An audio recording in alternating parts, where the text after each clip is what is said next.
You mentioned Jack Hughes. Ranger fans a little bit different with their number one overall pick in Alexis Lafreniere getting a 2-year bridge deal this year. Just kind of what that means for his future, and is there hope for Ranger fans that he can still maybe not turn into a Jack Hughes, but better than what we've seen from Lafreniere so far? Yeah, absolutely. I mean, look at some of the other guys in the past. I mean, Ryan Nugent-Hopkins is a good example. He's a first overall pick. It took a little longer. I mean, he just had over 100 points this last year. I mean, again, I think he had 50 some on the power play with that Edmonton power play that's unbelievable. But when you talk to people in Edmonton, Ryan Nugent-Hopkins is a glue guy on that team. You need him to play wing, you need him to play center, penalty kill, power play, whatever it is. He's that guy that can elevate and move all over the lineup. We haven't really seen that from Laff yet, but we didn't see that from Nugent-Hopkins early on in his career either. I mean, I'll go to Nico Hischier. Nico Hischier didn't blow anybody away in the first couple of years. Everybody's thinking, oh man, the Devils finally they get this pick and it's not going to. He was unbelievable last year. He's a superstar. So this guy, he's going to get opportunity now. And that's been the one thing. And I don't assess the way that used him or didn't use him. This team needed to win, and you're in the winning now business. It was a totally different situation than the Edmonton Oilers and the New Jersey Devils with their picks. Those teams stunk. So you're going to, like Connor Bedard this year, he's going to play. And when he struggles, he's still going to get thrown over the boards and play in the same positions. Why? Because Chicago's like a borderline American Hockey League team. Like, I'm just being real. Like, they're not going to be good.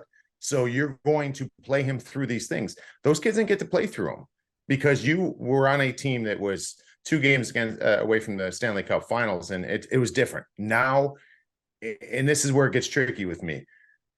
I don't want to put pressure on those kids, but and it's tough to even call them kids. They've been around for a little while now. It's time now. What is holding this franchise back? And I don't mean they're holding them back because they're struggling. I don't mean it that way. What's going to get them over the hump is if they take the next step. If they can take that next step, if they can claim those top 6 minutes, if they can be productive, if Kakko can get 25 goals, if Laff can play in the top 6. Now, all of a sudden, if you can play in the top 6, we know a loaded left wing with Panarin, Kreider, and Lafreniere. I think this team's, you talk about a Stanley Cup contender. If this team can ever get to the point where line 2 has Laff as a left winger and a third line with Vinny Trocheck and Chris Kreider, now you're cooking with gas. Who's going to match up with that? If you could have Kreider, Trocheck as a start of a third line. That's where this is at with it. These players, if they hit right now and can take that next step, it's huge. And another one I'll throw in there too, Filip Chytil had a career year last year. Filip Chytil, I'm ready for him to be a superstar. And if he can do that, I mean, these are all ifs. Even if one of these guys of these 3 can hit, 2 of them can hit. I mean, geez, if all 3 take a step this year, this will be a Stanley Cup favorite team for me. Yeah, you took the words right out of my mouth. It seems like we always forget about the guy who's produced probably the most out of the 3 kids that are so-called in his NHL career in Filip Chytil, from a kid to probably a guy that would like to be called a kid, Blake Wheeler at 37. Just what your expectations for him are coming into his first year in a new environment. So a lot of times when we look at players signing and we see certain thresholds, you see there's certain standards that are set with how players are paid. And I don't have the numbers in front of me, but I think Blake Wheeler was high 50, 60 points last year in Winnipeg on a not so great team. That's worth more than 800 grand.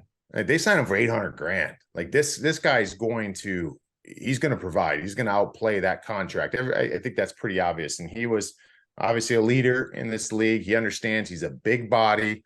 He can go to the net hard. He's a great passer still. And I know he's not Blake Wheeler probably of what he once was, but still, he's a player that he can adapt in your lineup. And I think he's capable and willing to do that. So if, for an example, you've got if Kakko grabs that top spot and you need Wheeler to play second line, cool. But if he's not playing second line, maybe he'll adapt on a third line. But you're going to have a player who gives you options. I think it helps your second power play unit, depending on wherever he's used. I'm assuming he'll be on that second unit. The first unit's pretty well intact.